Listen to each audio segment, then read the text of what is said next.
विस्तारीकरण करायचं आहे आणि या विस्तारीकरणामध्ये सगळ्यात जर कोणाचं जास्त सहकार्य असेल, सगळ्या संकल्पना असेल तर माननीय पंढरीनाथ पवारांची होती आणि पंढरीनाथ पवारांनी आम्ही त्यांच्याबरोबर दिल्लीला गेलो.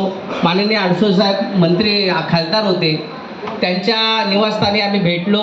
पंढरीनाथ पवारांच्या मार्गदर्शनाखाली नानांनी ठराव मांडायला लावला की राष्ट्रीय चर्मकार महासंघ ही देशातली संघटना म्हणून अस्तित्वात येणार आहे आणि म्हणून महाराष्ट्रीय चर्मकार संघाचा राष्ट्रीय चर्मकार महासंघामध्ये आपण या ठिकाणी विस्तारीकरण केलं.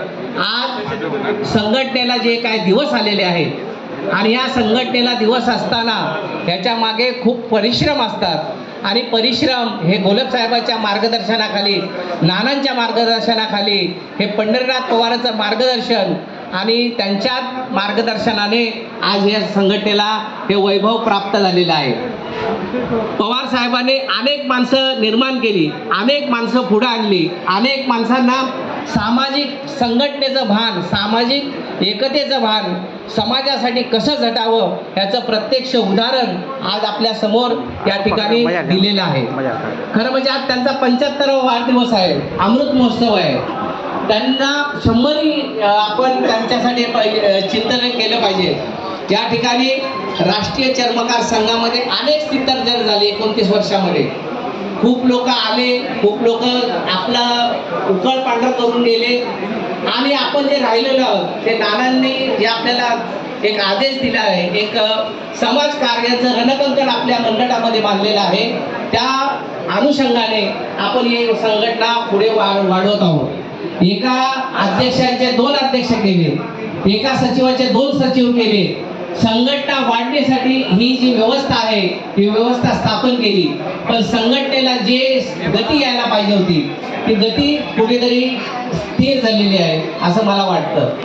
संघटनेमध्ये अनेक लोकांच्या अनेक भावना असतात, अनेक इच्छा असतात, अनेक संकल्पना असतात आणि त्या संकल्पना मांडत असताना संघटना आलेली आहे. आणि म्हणून माझी सर्वांना विनंती आहे, जे करतात ते समाजाच्या हितासाठी केलं पाहिजे. समाज जागृत झाला पाहिजे. 30 वर्ष झालं आपण समाज जागृतीचं काम करतोय आणि काय परिस्थिती आहे आज. खरं म्हणजे या हॉलमध्ये हे संघटनेची 29वा वर्धापन आणि अमृत महोत्सव साजरा करतोय. आपल्याला यापेक्षाही मोठा हॉल घेता आला असता, यापेक्षाही आपण मोठे लोक जमवलं असतो. पण जे मी सांगितलं की आपण आपली विचार संस्कृती संकुचित न करता ब्रॉड माइंड ठेवलं पाहिजे आणि ब्रॉड माइंड काय ठेवायला पाहिजे हे सगळ्याला समजतंय. आपण 29 वर्ष आपण समाज संघटनेत काम करतोय आणि समाज संघटनेमध्ये जर एवढं प्रबोधन जर आपल्यामध्ये होत नसेल तर याला आपण आत्मचिंतन केलं पाहिजे. हे आत्मचिंतन आमच्यासारख्या पदाधिकाऱ्यांनी केलं पाहिजे. मी परत एकदा सांगेन, नानांना सांगेन, लाचार असावं पण विचार एक असावा. लाचारी आपल्यामध्ये नाहीये, आपण समर्थ आहोत आणि समर्थ जोपर्यंत आहे जोपर्यंत नानांचं आपल्याला मार्गदर्शन आहे. या मार्गदर्शनाचं आणि मी पंढरीनाथ पवारांनी मला या ठिकाणी खूप सहकार्य केलं. मला त्यांचा छोटा भाऊ मानला, त्या 4 भावामध्ये मला 5वा भाऊ मानला. मला घर नव्हतं, त्यांनी मला खूप मागे लागलं, नाही तुला घर पाहिजे आणि त्यांनी 4 कोपमध्ये मला घर करून दिलं. आणि हे आज जे प्रेम आपल्याला आहे हे पंढरीनाथ पवारांनी या महाराष्ट्रामध्ये, या मुंबईमध्ये त्यांनी मला मिळवून दिलं.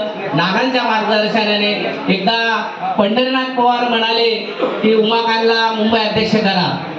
नानांनी सांगितलं थांबा जरा, त्याला 6 महिने अजून योग नाही याच्यामध्ये. अरे असा कसा योग नाही, मी सांगतो म्हणजे त्याला मुंबई अध्यक्ष करा. नानाने 3 वेळा माझं मुंबई अध्यक्षपद थांबवलं, पण 4थ्या वेळेला पंढरीनाथ पवारांनी सांगितलं आता गोलपसाहेब तुमचा जो कार्यकाळ होता तो आता माझ्याकडे, मी आता त्यांचा गुरु आहे, त्याला मुंबई अध्यक्ष करा. मी राष्ट्रीय चर्मकार महासंघामध्ये अनेक पदं भूषवली. मी समाधानी आहे, इथून पुढे समाधान राहील. मी एक गोष्ट आपल्याला सांगतो, जोपर्यंत राष्ट्रीय चर्मकार महासंघ आहे तोपर्यंत उमाकांत डोईफोडे नानांच्या बरोबर, नानांच्या पाठीमागं, नानांच्या समर्थनामध्ये राहील. आणि पंढरीनाथ पवारांना त्यांना दीर्घ आयुष्य लाभो, त्यांची 75 साजरे करतोय, त्यांची 100 साजरे करो, त्यांचं आरोग्य उत्तम राहो हीच रोहिदासांच्या चरणी प्रार्थना. जय हिंद, जय महाराष्ट्र, जय रोहिदास.